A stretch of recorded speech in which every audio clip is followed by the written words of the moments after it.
Friends, welcome back to our channel moms daily. ഇന്ന് ഞാൻ വന്നിരിക്കുന്നത് ഒരു സ്പെഷ്യൽ സ്നാക്കായിട്ടാണ്. നിങ്ങളിൽ അധികം ആരും ട്രൈ ചെയ്യാത്തൊരു സ്നാക്കായിരിക്കും. വെറും 2 ചേരുവകൾ മാത്രം മതി. പഴവും തേങ്ങയും വെച്ചിട്ട് നമ്മളിത് ബേക്ക് എടുത്തിട്ടാണ് നമ്മളിത് ഉണ്ടാക്കുന്നത്. അതിന് വേണ്ടി ഓവനൊന്നും വേണ്ട. നമുക്ക് പെട്ടെന്ന് തന്നെ വീഡിയോയിലോട്ട് കിടക്കാം. അതിനായിട്ടൊരു ബൗൾ എടുക്കുക. അതിനകത്തോട്ട് ഒരു പഴം ചേർത്ത് കൊടുക്കുക. നിങ്ങൾക്ക് ഇഷ്ടമുള്ള പഴം ചേർത്ത് കൊടുക്കാം. ഞാനിവിടെ റോബസ്റ്റ പഴം പോലത്തെ പഴമാണ് എടുത്തിരിക്കുന്നത്. നിങ്ങൾക്ക് നേന്ത്രപ്പഴം വെച്ചിട്ടും അല്ലെങ്കിൽ പാളയംകോടൻ പഴം വെച്ചിട്ടൊക്കെ ഉണ്ടാക്കിയെടുക്കാൻ പറ്റും. അപ്പോൾ ആദ്യം ചെയ്യാനുള്ളത് ഒരു സ്പൂണോ ഫോർക്കോ വെച്ചിട്ട് ഈ പഴം ഒന്ന് നന്നായിട്ട് തന്നെ ഒന്ന് ഉടച്ചെടുക്കണം. ഇനി അടുത്തത് ഇതിനകത്തോട്ട് നമുക്ക് തേങ്ങയാണ് ചേർത്ത് കൊടുക്കേണ്ടത്. പക്ഷെ ഞാൻ ഇവിടെ നിന്ന് ഡെസിക്കേറ്റഡ് കോക്കനട്ടാണ് ചേർത്ത് കൊടുക്കുന്നത്. അങ്ങനെ കടകളിൽ മേടിക്കാൻ കിട്ടും.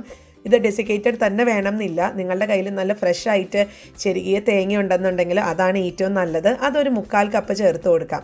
അപ്പം ഇപ്പോൾ പുറത്തൊക്കെ താമസിക്കുന്നവർക്ക് ചിലപ്പം പെട്ടെന്ന് ഇങ്ങനെ ഉണ്ടാക്കിയെടുക്കാനായിട്ട് തേങ്ങ ചെരുകാനൊക്കെ ഉള്ളൊരു ബുദ്ധിമുട്ടും കൊണ്ട് നമ്മൾ അധികവും ഡെസിക്കേറ്റഡ് കോക്കനട്ട് ആയിരിക്കും യൂസ് ചെയ്യുന്നുണ്ടാവുക. അങ്ങനെയുള്ളവർക്ക് ഈ ഒരു ഞാനിപ്പം ഉണ്ടാക്കുന്നത് പോലെ തന്നെ ഉണ്ടാക്കാം.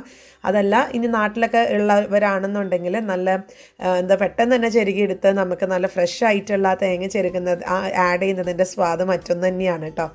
അപ്പോൾ ഇനി ഇത് രണ്ടും കൂടെ നമുക്ക് കൈ വെച്ചിട്ട് ആദ്യം സ്പൂൺ വെച്ചിട്ടൊന്ന് ചെറുതായിട്ടൊന്ന് മിക്സ് ചെയ്യാം. അതിനുശേഷം നമ്മുടെ കൈ വെച്ചിട്ട് ഒരു മാവ് കണക്കിനൊന്ന് കുഴച്ചെടുക്കണം. പെട്ടെന്ന് തന്നെ എടുക്കും. നമുക്ക് പെട്ടെന്ന് തന്നെ ചെയ്യാൻ പറ്റും. ഈ തേങ്ങയും ഈ പഴം കൂടെ നന്നായിട്ട് തന്നെ മിക്സ് ചെയ്തെടുക്കാൻ പറ്റും. അപ്പോൾ ഞാനതൊന്ന് പെട്ടെന്ന് തന്നെ ഒരു മാവ് കണക്കിനൊന്ന് കുഴച്ചെടുക്കുന്നുണ്ട്.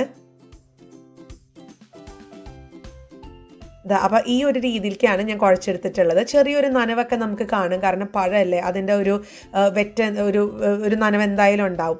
അപ്പോൾ ഇനി നമുക്ക് ചെയ്യാനുള്ളത് നിങ്ങൾക്ക് ഇഷ്ടമുള്ള ഷേപ്പിനകത്തോട്ട് ഇത് മാറ്റിയെടുക്കുക എന്നുള്ളതാണ്. അപ്പോൾ ഞാൻ സാധാരണ പേടയൊക്കെ നമ്മൾ ഉണ്ടാക്കുമ്പം നമ്മൾ കയ്യിൽ ആദ്യം ഒന്ന് ഉരുട്ടി ഒന്ന് ചെറുതായിട്ട് ഈ ഒരു കണക്കിന് പേട, കട്ട്ലേറ്റ് അതൊക്കെ ഉണ്ടാക്കുന്ന ആ ഒരു രീതിയിലാണ് എടുക്കുന്നത്.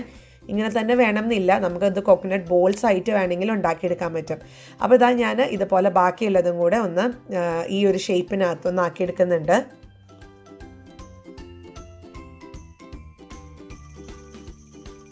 അങ്ങനെ നമുക്ക് ഒരു പഴത്തിന് ഇത്രയുമാണ് നമുക്ക് കിട്ടിയിട്ടുള്ളത്. അത് നമ്മൾ എടുക്കുന്ന ഓരോ വലിപ്പത്തിനനുസരിച്ച് കൂടിയും കുറഞ്ഞിരിക്കും. നമുക്കൊരു 6, 7, 10 എണ്ണം വരെ നമുക്ക് ആ ഒരു സൈസ് അനുസരിച്ച് കിട്ടും. ഇനി നമുക്കിത് എങ്ങനെയാണ് ബേക്ക് ചെയ്തെടുക്കുന്നതെന്ന് നോക്കാം. ഞാൻ പറഞ്ഞ പോലെ ഓവനൊന്നും വേണ്ട. ഒരു പാത്രം എടുക്കുക. അത് മൂടികളുള്ളൊരു പാത്രം, അടിക്കട്ടിയുള്ളൊരു പാത്രം എടുക്കുക. അത് നന്നായിട്ട് ചൂടാക്കിയതിന് ശേഷം നമുക്ക് ഒരു 5 മിനിറ്റോളം ഒരു ലോ ഫ്ലെയിമിൽ അതൊന്ന് ചൂടാക്കണം കേട്ടോ പാത്രം. അതിനുശേഷം നമുക്കത് വേറൊരു പാത്രം വെച്ച് കൊടുക്കാം. നിങ്ങൾക്കതൊരു സ്റ്റീലിൻ്റെ പാത്രമോ എന്ത് വേണമെങ്കിലും വെച്ച് കൊടുക്കാം. ഒരു തട്ട് ഇടാൻ മറക്കരുത്. സ്റ്റീലിൻ്റെ പാത്രമാണ് വെച്ച് കൊടുക്കുന്നത് എന്നുണ്ടെങ്കിൽ. ഞാനിന്നിവിടെ ബേക്കിങ്ങിനൊക്കെ ഉപയോഗിക്കുന്ന ബേക്കിംഗ് ടിന്നാണ് ഉപയോഗിച്ചിരിക്കുന്നത്. അപ്പോൾ അതുകൊണ്ട് ഞാൻ തട്ടൊന്നും ഇട്ട് കൊടുക്കുന്നില്ല. അങ്ങനെ തന്നെ വെച്ചിട്ടുണ്ട്. ഇനി നമുക്കിതൊന്ന് മൂടി വെച്ചിട്ട് ഒരു 10 മിനിറ്റ് നമുക്കൊരു മീഡിയം ഫ്ലെയിമിലിട്ടിട്ട് ഒന്ന് ബേക്ക് ചെയ്തെടുക്കണം. അപ്പോൾ അവിടെ 10 മിനിറ്റ് കഴിഞ്ഞു. കണ്ടോ, ഇതിൻ്റെ നിറമൊക്കെ ഒന്ന് മാറി നന്നായിട്ട് തന്നെ ഇച്ചിരി ഹാർഡൊക്കെ ആയിട്ട് വന്നിട്ടുണ്ട്. അപ്പോൾ ഒത്തിരി ഒന്നും ഹാർഡാവുന്നില്ല കേട്ടോ. ഇച്ചിരി ഇനി ഹാർഡാവുള്ളൂ. നമുക്കിനി ഇതൊന്ന് ചൂട് ആറുന്നത് വരെ ഒന്ന് വെയിറ്റ് ചെയ്യാം.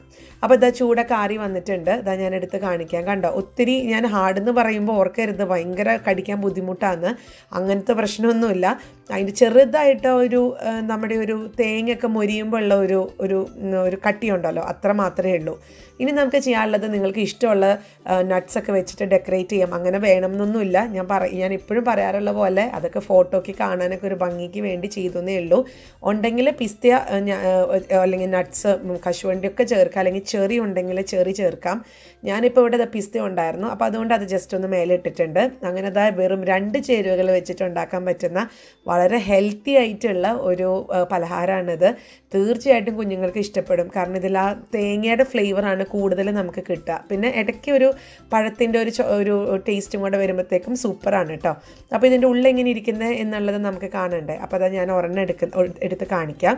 അപ്പോൾ പുറമെയൊക്കെ ഞാൻ ക്രിസ്പി എന്ന് പറഞ്ഞെന്നാലും ആ ചെറിയ ഭാഗങ്ങളിൽ മാത്രമേ ഇച്ചിരി ഒരു ക്രിസ്പി ആയിട്ടുള്ളൂ. ബാക്കിയെല്ലാം ഉള്ളൊക്കെ നല്ല സോഫ്റ്റാണ്, നല്ല സ്വാദാണ്. നമ്മളിത് കഴിക്കുമ്പം ഈ തേങ്ങയുടെ സ്വാദും പഴത്തിൻ്റെ സ്വാദും ഒക്കെ സൂപ്പറാണ്. ഇനി നിങ്ങൾക്ക് ഇതിനകത്ത് കശുവണ്ടിയോ നട്ട്സ് എന്തെങ്കിലും ചേർത്ത് മാവ് കുഴച്ചെടുക്കണം എന്നുണ്ടെങ്കിൽ അങ്ങനെയാവാം കേട്ടോ. അപ്പോൾ എല്ലാവരും ട്രൈ ചെയ്ത് നോക്കുക. ഇപ്പം തന്നെ ട്രൈ ചെയ്ത് നോക്കുക. തീർച്ചയായിട്ടും ഇഷ്ടപ്പെടും. അങ്ങനെയാണെങ്കിൽ ലൈക്ക് ചെയ്യാനും ഷെയർ ചെയ്യാനും കമൻറ്റ് ചെയ്യാനൊന്നും മറക്കരുത്. അതുപോലെ തന്നെ നമ്മുടെ ഈ ചാനൽ ആദ്യമായിട്ടാണ് കാണുന്നതെങ്കിൽ സബ്സ്ക്രൈബ് ചെയ്യാനും മറക്കരുത്. അപ്പോൾ അടുത്തൊരു വീഡിയോ ആയിട്ട് നമുക്ക് ഉടനെ കാണാം. അൻറ്റിൽ ദെൻ ബൈ.